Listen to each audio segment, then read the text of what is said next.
magistrate reached a verdict. I have guilty or innocent. Spare me this mockery of justice. Oh, perfect.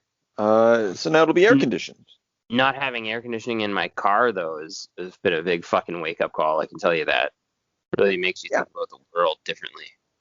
Yeah, well, that's how Michael Douglas got started, right? Like at the beginning of Falling Down, he's in his car and there's no air conditioner and it's hot and he's in that tunnel and he's looking around and fucking then next thing you know, snaps. You grab a Tech 9 and you go into the Burger King and the rest is history. Yeah. could go that way. Oh fuck! I mean, I gotta get that fixed. Yeah.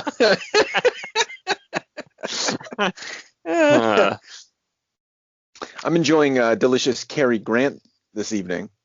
Is this a comedian? I'm having a moment. It's a drink. It's a type of drink. You silly man. Jesus. Like a fucking Harvey Wallbanger? What do you put in a Cary Grant? That's a good question. It's pre-made. It's got I think it's a bourbon drink.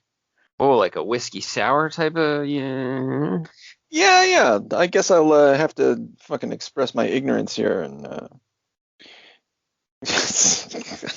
almost wrote Casey Jones. It's a Casey Jones. Yeah.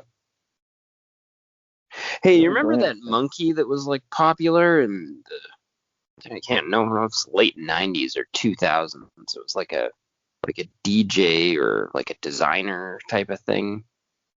Oh, like Ozo or whatever? Like, are we talking about the in the music videos?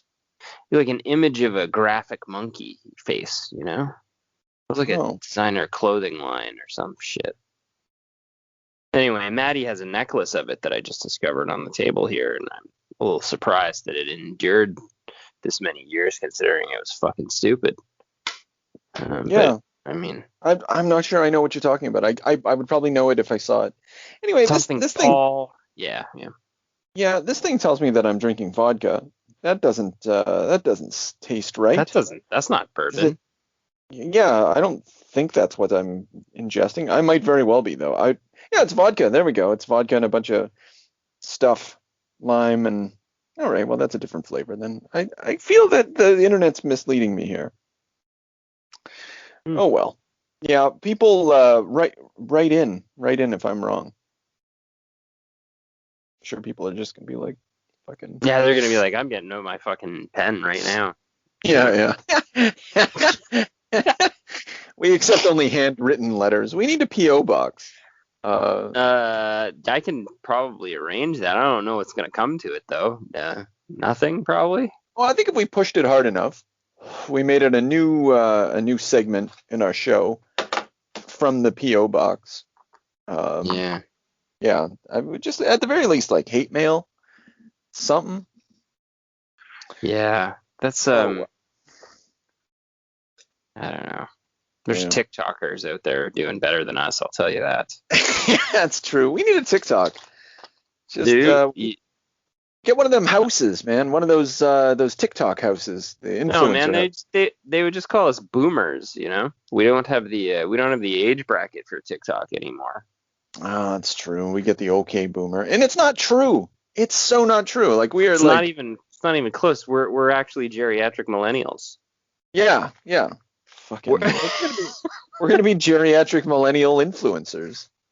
Yeah, that's still a thing, isn't it? They're like the angry guys with beards. Yeah, I think that. Yeah, I think that's daytime television hosts or something. I think that's. Although it's usually a woman's daytime television hosting is usually like a woman thing. Am I wrong about that? Am I at a touch? No, that seems to be the takeover now. You know, after Regis is out, and then now it's sort of it's more palatable to have like women as the daytime host. The days of Donahue are over. Yeah, like men just grate on me in the early hours of the day. I don't want to watch that. Yeah, and late at night, they just act like.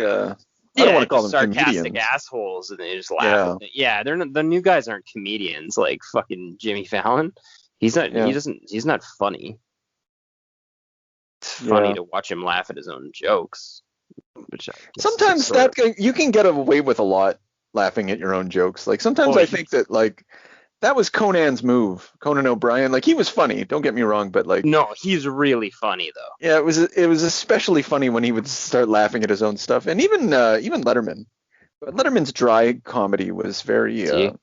Even that you're talking about Letterman now. That's boomer talk. Yeah, that's true. That is true. I used to watch Letterman reruns on A&E. I assume they were reruns because he was fucking inappropriate too. He would get canceled if he was around the last 5 years. Yeah, I think maybe you're right. I think any of the old timers wouldn't have survived. Leno too, yeah. That's fine though. We could have done without him for like he really outlived his usefulness. Honestly, Leno, like I could like if Leno was erased from my mind forever, I'd be perfectly fine with that.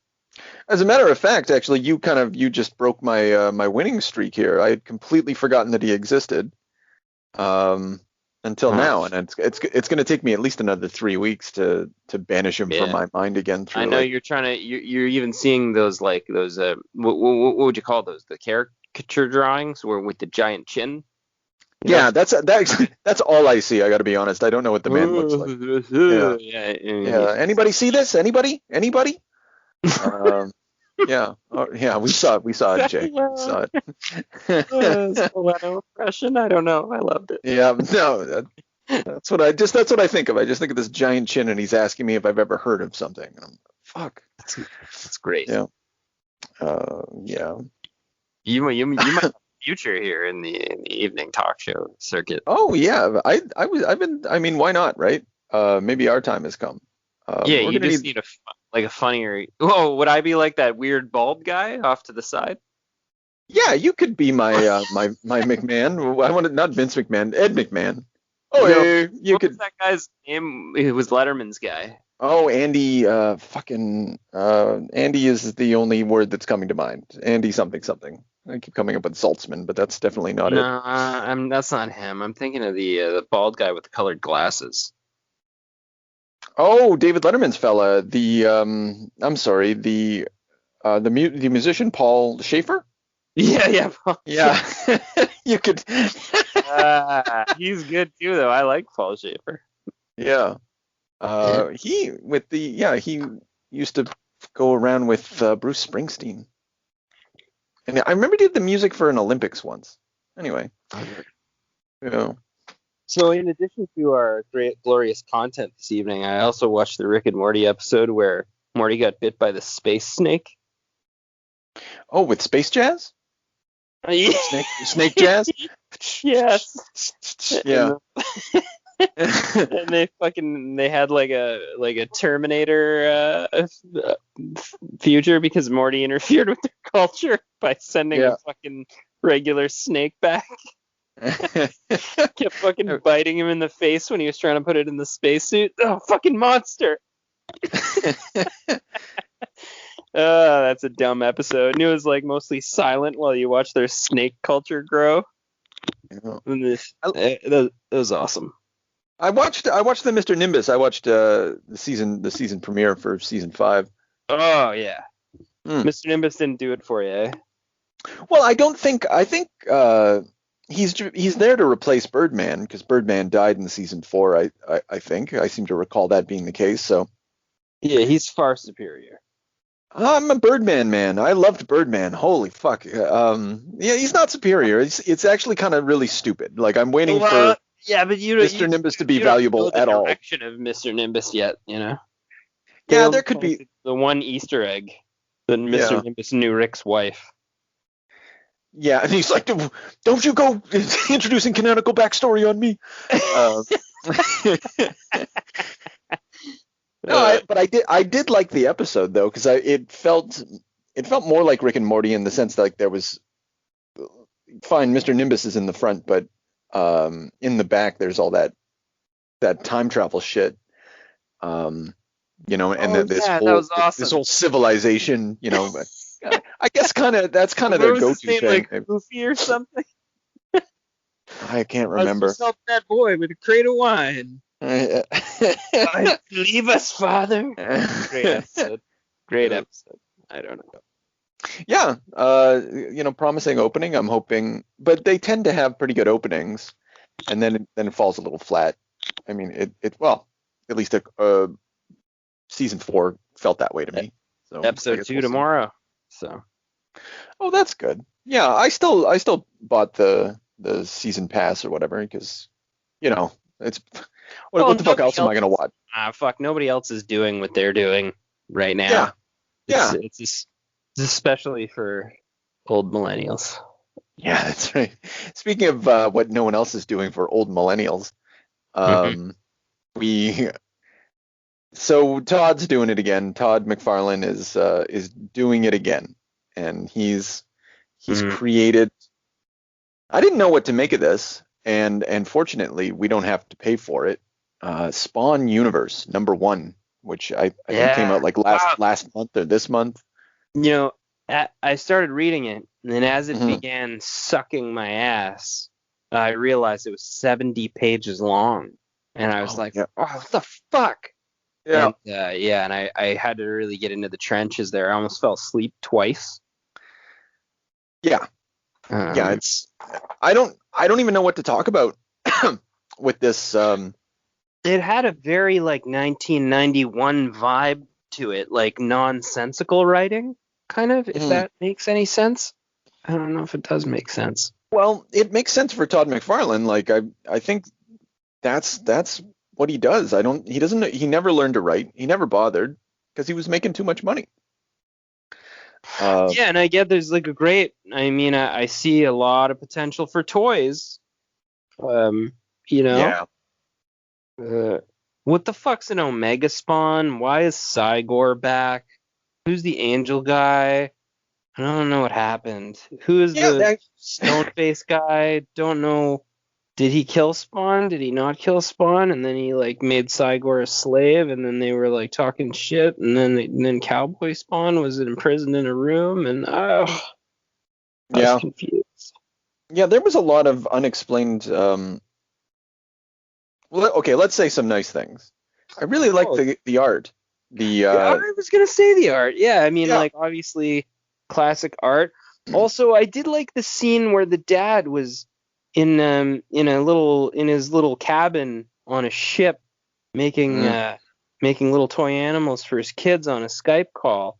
It was a really touching moment, and then he died in a horrific whirlpool for no apparent fucking reason to give birth to a dumbass Spawn Namor. That was interesting and touching, sort of maybe the coolest it was the only part of the story that had any kind of sense to it, it was an open and closed scene that actually had a narrative. I don't know. Yeah, because otherwise it's just I literally don't know what's happening. There's not enough context. Even when that guy, they go to that island, the Omega Spawn Island or whatever the fuck it is, and he sends his monkey buddy after him, after the guys with guns, and then this guy in a suit of armor shows up, and they don't, maybe I'm wrong, but they don't say what that guy's name is until later. His name, they call me Disruptor. It's 12 pages later, and you're well, I could have used that information. Yeah, you look like Electro in a poor man's Doctor Doom suit, and you somehow completely dismantled Spawn, sucking any of the oomph out of our main character instantly, which is kind of a Spawn thing, I guess, to get just beat up every time he tries to fucking do anything. And talked at repeatedly. It seems especially okay because when does that happen? He's doing stuff. He's we're going, and he's got his guns, and he's got his cyborg monkey with him. And by page 13, he's off the board. He's fucking, and then he's just tied up to a wall for 20, 30 pages. And I did you like the CNN thing? That was funny. All the text pieces. Honestly, I can never read those. But he did he just obviously what he did is he did the RoboCop thing, or he did the Donald Trump thing. One's regular news, one's middle of the road news, and one's Fucking fake news wants us all to be living in fear. Like the conspiracy news, right? Ah ha ha. Yeah. Very, very top on the times. Yeah, but I think he does this like every issue. Like we saw this with Spawn 300. Oh yeah, I mean that's just like his cynical thing or whatever. He grabbed the RoboCop Frank Miller thing and has adopted it to make his stuff like, or what he maybe thinks it makes his writing look better or more relevant. Yeah, it doesn't add anything much to the universe. It's just like I think he just doesn't have any other creative outlet. And this is just how it's just weird to me to think that like Todd's still writing this. Like that's a lot. To I don't know, just to just keep going. Like he never tried anything else. He's never moved on to anything else. He's frozen. He's static. And then just like do you ever read this shit out loud to yourself? Like, it's taken so many centuries, so many lies, getting to this point. But now, Cagliostro's chance has finally arrived. He prays his enemies remain as flawed as they've always been, just a little longer. Like, it's not even readable. It's like a kid wrote it. Yeah. No, and whatever you were doing, it's over. Your actions have become too problematic. Though it's nice to see you back to your natural look. See Spawn 308. What the fuck, man? Like, what is this? Who are these people? Yeah. And why, like, the cat attacks, and he, like, I like that he fucking... The cat attacks with no fucking... Off. Yeah, that was, like, maybe the best scene. It was better. Yeah, this was painful. And then did you I like that it just transitioned medieval. Like, and there's like 4 pages of medieval Spawn killing a dragon and fighting a wizard with no fucking backstory at all. I did sort of like the she Spawn. Apparently is abandoning her child with her mother to go be she Spawn. Is it very interesting? Not sure about that one. Yeah, she screams to the heaven, and then she's ready, to be she Spawn. And I like, and like they refer to medieval Spawn as medieval Spawn. There's no, like, why the fuck? I don't know. Like, that's something you would call something if you were in the present. You would maybe refer to it as medieval Spawn, right? But if you're in the Middle Ages or Dungeons and Dragons land, as this appears to be, maybe you'd call yourself by a normal name, but that's just confusing because there's already like a couple spawns. Yeah, it's true. Gunslinger Spawn, Omega Spawn. Yeah, what happened to Omega Spawn? I got confused if Omega Spawn was different from normal Spawn. He was that Hulk Spawn that we saw before, wasn't he? In issue 300. I thought he was that like super. Why was everybody talking about him, but I didn't see him? He was dead, I think. Yeah. Okay. Yeah. I'm not sure either, to be perfectly honest. Because at one point they were like, he's dead, and they were like, actually, Omega Spawn's not dead, and I'm like, where is Omega Spawn? Who is everyone talking about? Why? And like. There's this scene with Gunslinger Spawn, and he looks like a Puritan, like a Solomon Kane character. And did Gunslinger Spawn also get scalped and have his face skinned by Native Americans? In the Brett Booth illustrated part? Yeah. I think so. I honestly, by then I was really skimming. I was like, there is nothing. Nothing there. The only one there is Brett Booth's art, which apparently he still got it because that was grotesque and cool. Yeah, he's made a little bit of a comeback. He did some X-Men comics. I like that. He's kind of beauty. Yeah. What I was fine details, Yeah. What I was thinking about with Gunslinger Spawn is back in the main story with the Jim Chang art. He shoots Spawn. Okay, so it's like. Sensing Spawn's hesitation, Gunslinger does the only practical thing left. He shoots Spawn square in the chest, sending him flying into the safety of the shadows behind them. And you're like, okay, well, that's cool. And then he's like, then questioning his logic of thinking, like, what? He'd stay and shoot it out. Gunslinger jumps into the same shadows. And you're like, well, that just reveals he's stupid.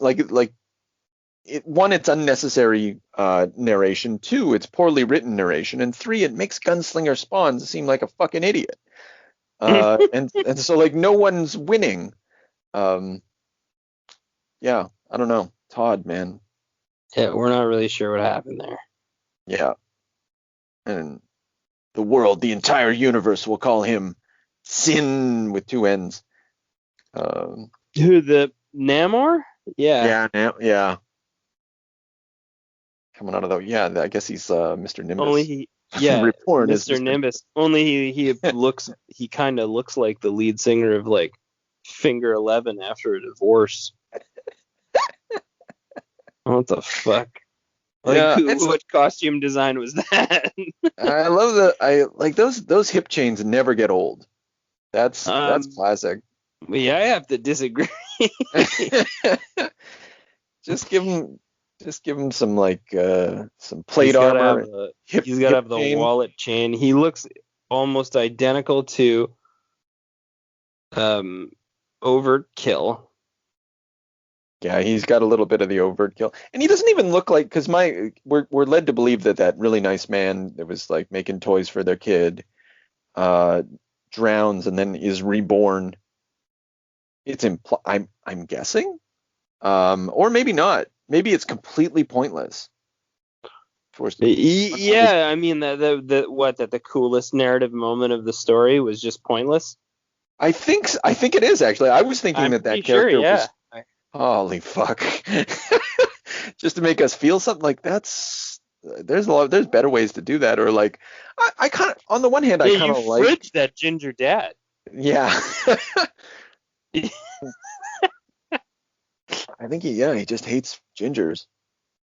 I mean, at least he got off the call with his kids first, thank goodness. Yeah. That would have been a bit much, you know? Yeah. What's going on? We're taking on water. Don't know why. Don't worry, Billy. Just my friends. Blorb. Yeah, the art's pretty good here. I think another thing that makes this scene work is like it's 5 clear panels where the art is left to do its job. The guy's looking up, he's seeing the storm, and there's the whirlpool sucking down the boat, and then you see the people floating dead in the water, and then the little children's toys floating, and then it's this calm, silent, full moon sea. And it looks great. Coloring's good.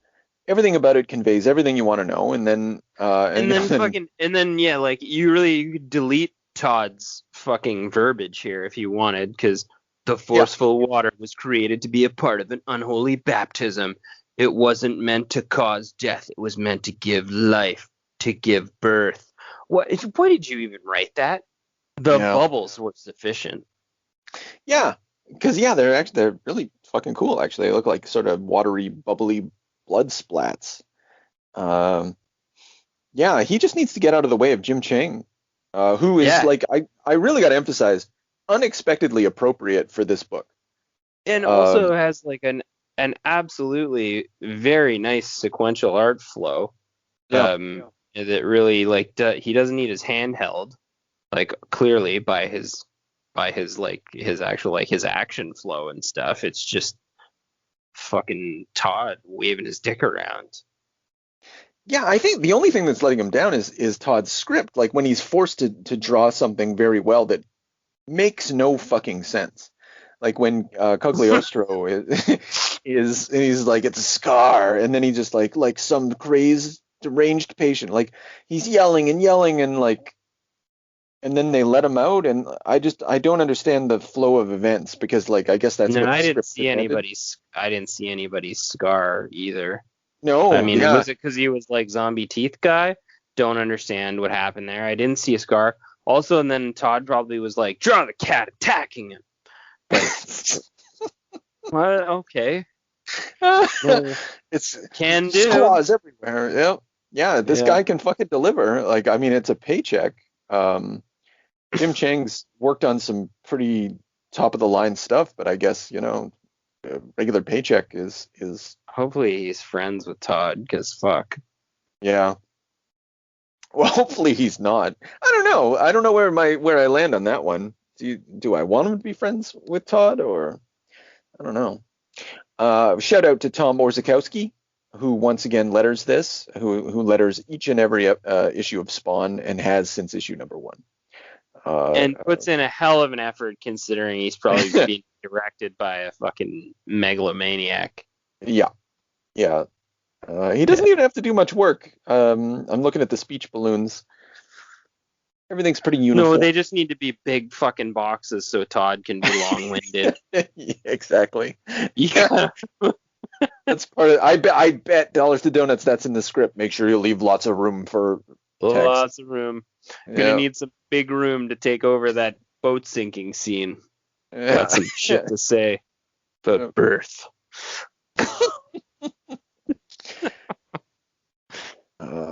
So I don't know. I don't know if that wraps up Spawn's universe. I think so. This fucking sucks. Ladies and gentlemen, don't read this book. I'm gonna give it a low C. I don't want to give it a D because like we just want you want to know what the dead giveaway is? What's that? The fucking Hoopla readers were vicious. I noticed that. Yeah, when you get fucking low reviews on Hoopla from like the riffraff like me, like, oh man, you're doing really bad. Yeah. Like the critics are coming in at 50% of that. Yeah, I'm gonna throw my hat into the ring. I assure you. You're giving fucking one down a notch. Can we give a 1.5 here? Oh, I don't know. I guess. How are those other people giving half stars now? I think that's the average. They're just splitting the difference between 1 and 2. I think so. Yeah, that's awful. But that made Cold Vengeance look like a goddamn masterwork by Tomasi.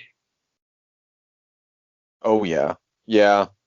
And I mean, yeah, and that was a good comic. But yeah, man, this reading stuff like this reminds you, like, oh yeah, things can really fucking suck. They could really suck. Like, I would honestly, I think I would have preferred Turok if it wasn't for the art being so good. I might have preferred Turok, but on the strength of the art, and if I don't have to read the words, I think I'd prefer Turok. Yeah. Which we're talking Greg Pak Turok. I'm like, you're even going. Yeah. No, I would any day of the week. I'd take Bart Sears Turok. That's a no-brainer. David Michelin, Bart Sears, Team Supreme. Oh my goodness, he did a Spider-Man story. Jim Chang did with Dan Slott. I'm gonna put a heart beside that one. I like Slott. Yeah, well, so yeah. You know what other comic book has to do with the birth of babies? And gods? Yeah. I didn't think it was going to suck that bad. I had a feeling it was going to suck. So, okay, what are we talking about? I think it's 2016 Justice League number 50. Justice League, yeah, the final part of the Dark Side War. Just kind of, I thought we'd jump in, and I thought we're with Geoff Johns and Jason Fabok. I thought we'd be in pretty good hands, or at least competent hands. But I really don't feel that we were. I don't know what the fuck happened. I don't know what was going on. Same thing. This is very similar experience. I had the same sort of like out of touch thing. Like, am I just is there somebody out there just gritting their teeth telling us like, continuity fools? Like, am I just missing parts of the Spawn universe that I just will never understand because I haven't been fucking loyal to all 365 issues or whatever? I don't know. Oh, I'm certain. Yeah, that's exactly it. And I think the same. Yeah, you're right. With this Geoff Johns thing, I feel the exact same insularity and like impenetrableness. Like, I came in blind to like an idiot story. Like, I don't like, this is unreadable unless you read I mean, every single thing he did here, I guess.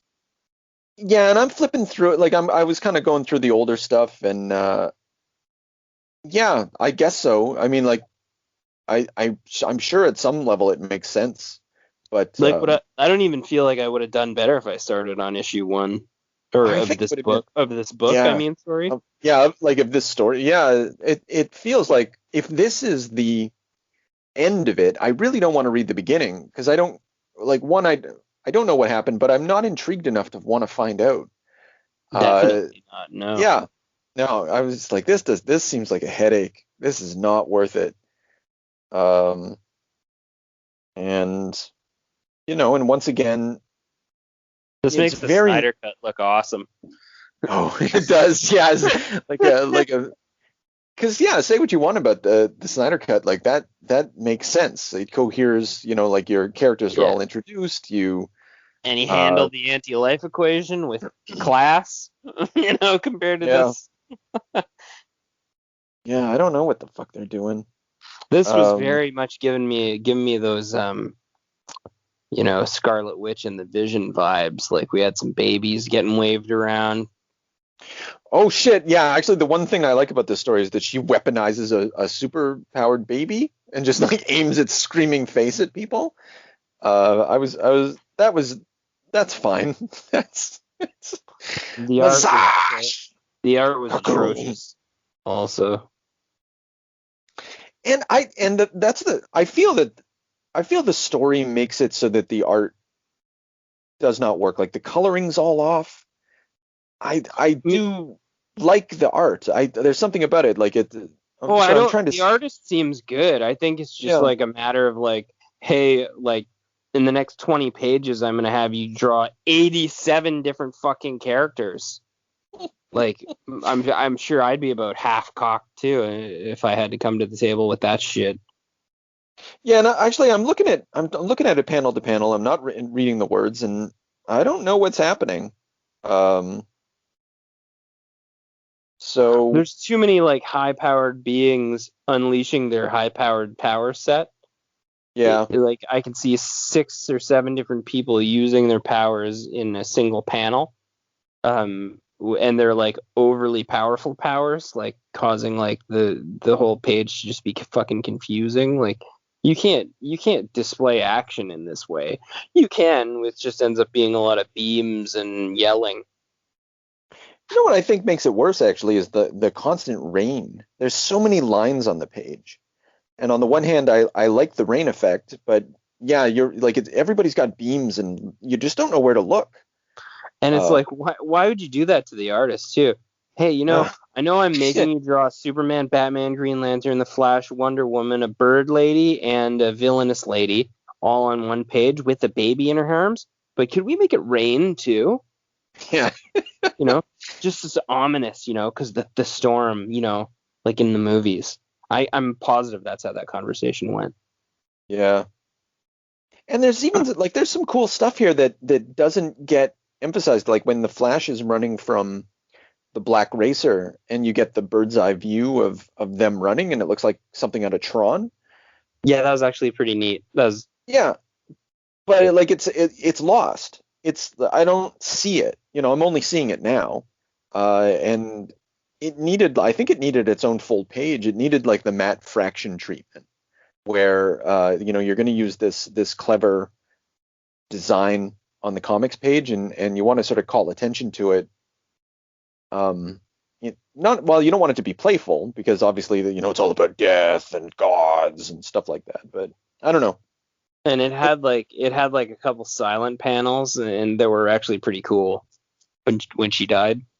Yeah. Jessica jumped in the way there. A life has been taken. Spoiler alert. Yeah. Yeah, whoever she is. And like actually, the spoiler alert, she doesn't die. She's reborn like a couple pages later, which makes you like, well, what was the point of this? Yeah, I don't know. Barry always makes that same face when people die. He's sort of a pathetic character. I'm not a Flash guy. I'm not a Barry Allen guy. Yeah, I'm a Wally West guy. I grew up on the Wally West. I don't have any.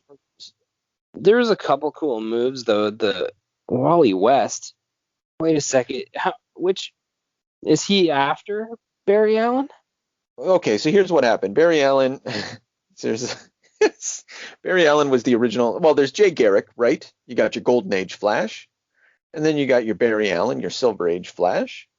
Silver Age Flash died in Crisis on Infinite Earths, 1985. Shortly thereafter, Kid Flash, Wally West, takes over, and he stays Flash for a good while until Geoff Johns just can't keep it in his fucking pants and brings back Barry Allen. Grant Morrison had something to do with that as well, but whatever. It's mostly Geoff Johns' fault. And then so then you got the two Flashes around, and they've been fucking around with Wally West. And anyway, you ever see that like a Teen Justice League show? Oh, like the live action Justice? Young Justice. It's called. It's cartoon. Oh, right, the cartoon. Yeah, I've seen some episodes of that. I haven't seen all. At the end of the second season, it was not, or no, it was renewed in kind of a dark way for season 3, with like a different production team, I think. But after season 2, they killed the Flash, and I want to say it was Wally. he got absorbed into the Speed Force, and they just full on killed him. And Maddie was horrified. Oh, that's a Mark Waid awesome. Plot line. Yeah, I enjoyed it. And I was like, listen, Maddie, the Flash is very complicated. Yeah, he goes into the Speed Force, time stops, so on and so forth, things happen, he'll get greater powers and he'll return. And she couldn't wrap her mind around it. And I was like, the Speed Force is either very stupid or very complicated, but I can't really explain it to you in a way that's going to make you feel better. That's a funny problem to have, because like it's kind of a code word for fake death. It's true. It's fake sacrifice, because let me guess, like he got caught in the Speed Force because he had to run so fast in order to save. Yes, it was the only way. They had to reverse time just a little bit to save the planet, and he had to jump into the fray, with another Flash and so on, and it, and even the old guy with the pan hat was in there. Old pan hat guy, old Jay Garrick. Yeah, Jay Garrick was there. They combined their powers, and he saved the world, and poof, was gone, and everybody was like, God, no. Wally! And then you're like, you go to explain it to somebody else, like a kid, and then you realize that it actually is not clever. Yeah. That's shitty. Yeah, I guess it's kind of the narrative equivalent of like him falling over a cliff and disappearing into the fog, right? Yeah, he got the Paragon treatment, over the ledge. The orcs fucking let him go. Yeah. Right. But he came back. Yeah. Fucking saved him. I gotta say, I don't remember that. That's from the first movie? That's like the Return of the King. That's in Return of the King? Pretty sure, yeah, he returned from dying. Oh, right. Okay. Well, I don't know if that's actually his death. Kind of. Yeah, it was a faux death. Yeah. He got sucked into the Speed Force. That's what we're talking about. Yeah. Exactly. Yeah. So this, two really disappointing books, but instructive in like, it's good. I've already said, but it's good for us to like really read some shit. I love it. I enjoyed the birth of Darkseid for no reason. Darkseid, excuse me. Mm-hmm. The baby just turns into him. Boom! He's back. He's awesome. He's gigantic. He's like a hulked out one, and you're like, what the fuck? Oh, he's Omega Spawn. Yeah, he's the super spawn. Yeah. And then you look, and then the best moment I think for the whole book was when who the fuck is that down there? Another character that I didn't pay attention to, but he goes, that freaking baby is Darkseid now? Are we being punked? And I felt like I was that character. Yeah. Because I was like, it was almost like, are you self-aware to your own bad writing right now? What's going on? Very weird. Yeah, that's more or less what happened in that instance. Yeah, I remember reading that. Yeah, it's Shazam saying that. The freaking baby is dark. Yeah.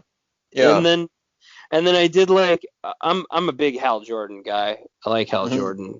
Yeah. And I like this like boner inspiring move to make the Bat Lantern. It was awesome. Yeah. I think this is what Geoff Johns like prides himself on. He's just writing smut here, and then he gives you those big full panel like sort of cool things that no one else would do. Like, who would make the Bat Lantern? Nobody did that before, or they probably did, but they try to do it very, very seldom. Oh, no, he's been actually. Well, one, there's an Elseworlds story devoted to it. I know that, like a prestige trade paperback hardback or from like the 90s or whatever. Might have even been written by, I want to say, Neil Gaiman. I don't know if that's true though. I know Neil Gaiman did a Green Lantern. Shit. You know what, gentle listeners, my mind is failing me, but I am absolutely certain there's an Elseworlds with a Batman Green Lantern from the 90s. And early Geoff Johns has been fucking around with this Batman as Green Lantern thing for a while. Like, he had one of the Yellow Lanterns try to connect with one of the Yellow Lantern rings try to connect with Batman. Well, who has more willpower than Bruce? No one. Well, except for Hal, right? Yeah, that's goofy though. Hal shouldn't have more willpower than Bruce. And I don't even know what that means. Like, one of the things that what? What is yes, it? What is it? Yeah, like either. yeah, and like it's just a turn of phrase for self-control, you know, and fine, I guess no one is as self-controlled as Batman, except for the fact that he can't handle the fact that his parents died, and so he goes out beating people every night. Seems like the paragon of like lack of self-control to me, but and then Hal himself is you know, test pilot, crazy man. So yeah, I don't know what it's supposed to mean. I kind of like that Hal's like really expired, but everybody keeps bringing him back. Like that's a a Geoff Johns thing too. Like a military pilot from like when was the fucking Hal Jordan character born? The 60s, the 70s? I want to say he's a 50s or maybe 40s. Yeah, like he's like a fucking hokey like post World War II type of thing, right? Yeah, like, you might be right about that. Yeah, he has no fucking. His personality has no place, and they haven't even like no one's ever made an effort. I shouldn't say that because it's not like I'm like a deep Green Lantern fan or anything, but I feel like I've got enough content under my belt. I don't feel like anyone's made the effort that people have made with Captain America. Like, good writers made an effort with Captain America to sort of modernize the character and have him come to terms with the fact that he's in the 20th century. Nobody's ever done that with Hal Jordan. They're like, Hal's fucking Hal. Like, how? What? Like, just fucking replace him. You had good options to replace him twice, and then it seems like they just bring back Hal all the time. Yeah, well, everybody needs the original white guy back from 1959, right? I thought that this is definitely like this last decade. That shouldn't be though, should it? Yeah, out of all the decades, like if any character is ripe to be, I don't want to say replaced, but like, what's the sort of recast? Yeah, let's say that. Yeah, because like obviously it's just a costume, right? Yeah, and especially given the Justice League cartoon, where for like a lot of children, they probably only ever thought of Green Lantern as a black man, as John Stewart. John Stewart's fantastic, but even John Stewart's from the 70s. I'm just reading a little Green Lantern bio. I didn't even know that. Oh shit! I thought he was an 80s guy.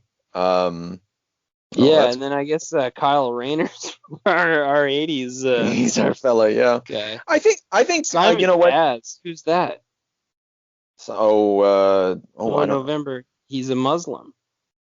A Okay, Lebanese I seem to American recall this. Muslim Yeah, from the yeah. suburb of Detroit, Mhm. 2012. He's got a Glock. That seems racist. That's good. Yeah, that's Written I by do Geoff remember seeing all Johns. that. Yeah. Yeah, Yeah, I have a vague memory of that. Yeah. Just proving that the Green Lantern can be replaced any day now. Yeah. And then yeah, I'm kind of flipping through the I'm flipping through all this now. And I read a lot of I read Green Lantern Rebirth. I read the Green Lantern series up until the Sinestro Corps War.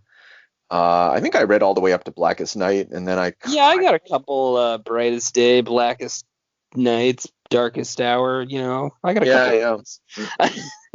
Yeah. Yeah, I fucked off after what was it was like so that was before shit. It was they had Blackest Night, but then they had Brightest Day. Yeah, and I was like I definitely fell off after that.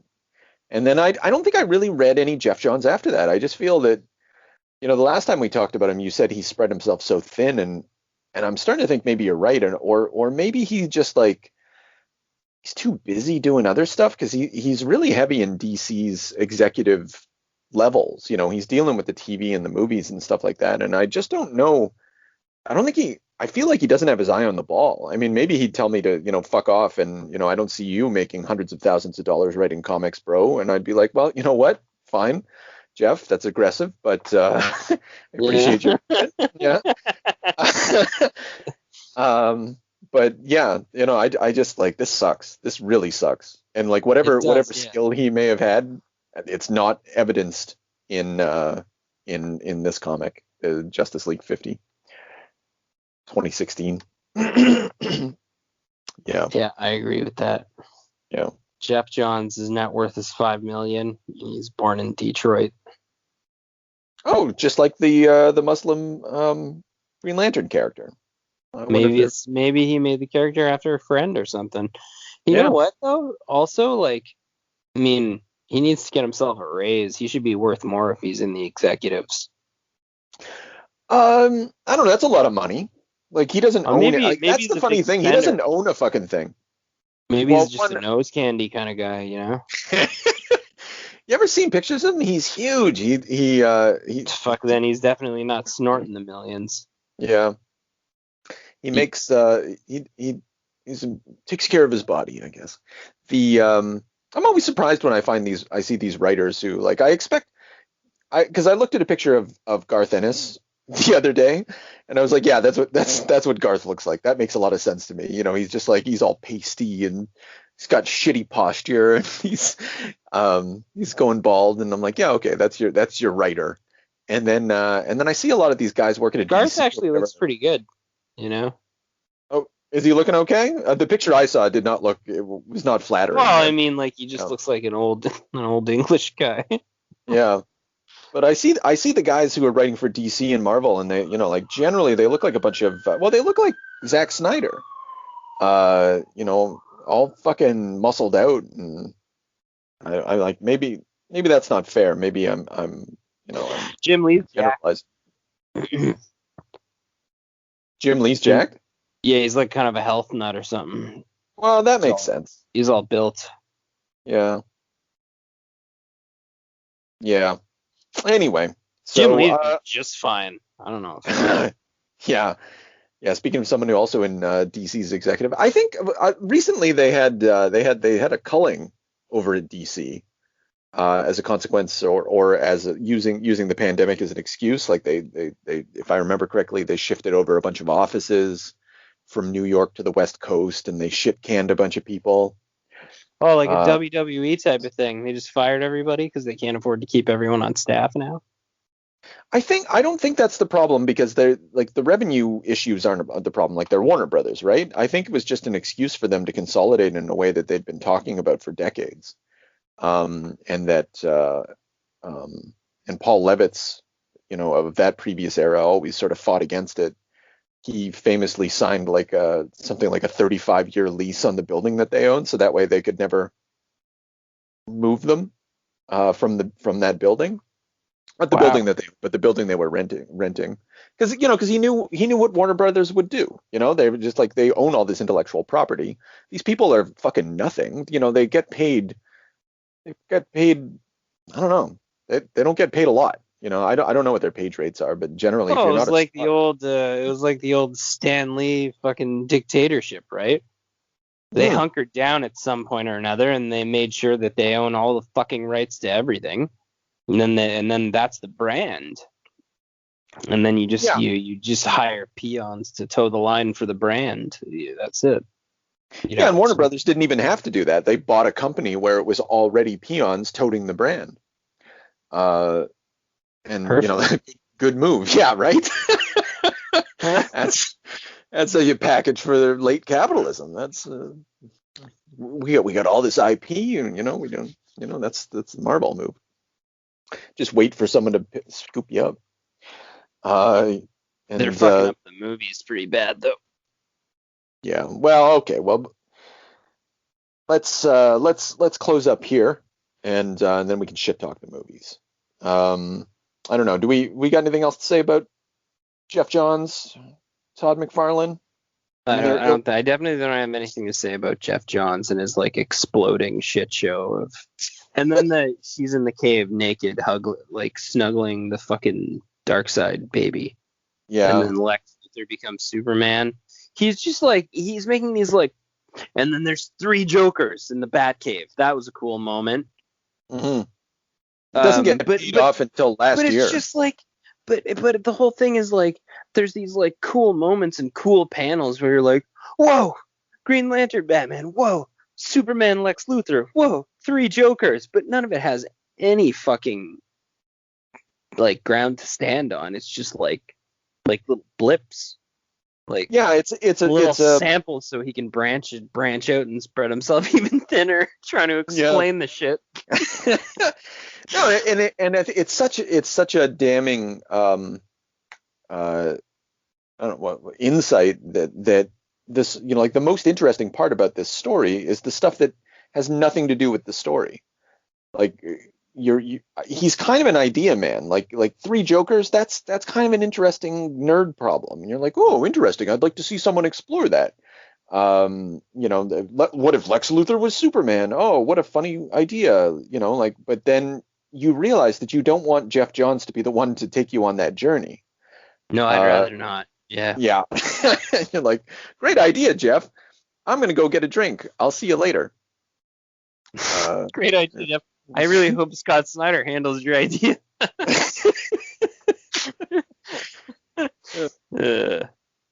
right.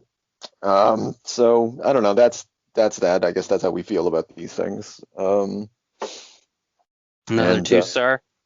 Yeah, I think it's a 2-star. I think. I guess I should make my voice heard on the internet. Maybe there's a subreddit where I can fucking lay into a comic from 2016 and see who gives a shit.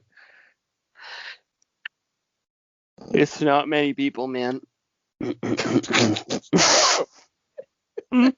All right. Well, that's the end of the episode. Now, all we need is a little energon and a lot of luck.